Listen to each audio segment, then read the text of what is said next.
भाई एक चीज मुंबई को लेकर बहुत फेमस थी कि मुंबई में अगर कपड़ा, रोटी, मकान मिल जाए तो बहुत बड़ी बात है। मैं यहाँ आके मुझे पता चला इतनी भी बड़ी बात नहीं है।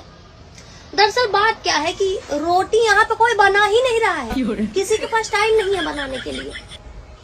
और रही बात कपड़े की, तो वो फैशन में कम हो गया। ऐसा नहीं है कि कपड़ा मिल नहीं रहा है, फैशन में कम हो गया है।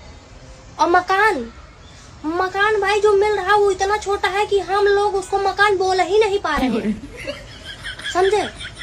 और एक चीज यहाँ पे है यार, लोग कहते हैं कि मुंबई सपनों का शहर है, यहाँ पे लोग बहुत जल्दी ग्रो करते हैं।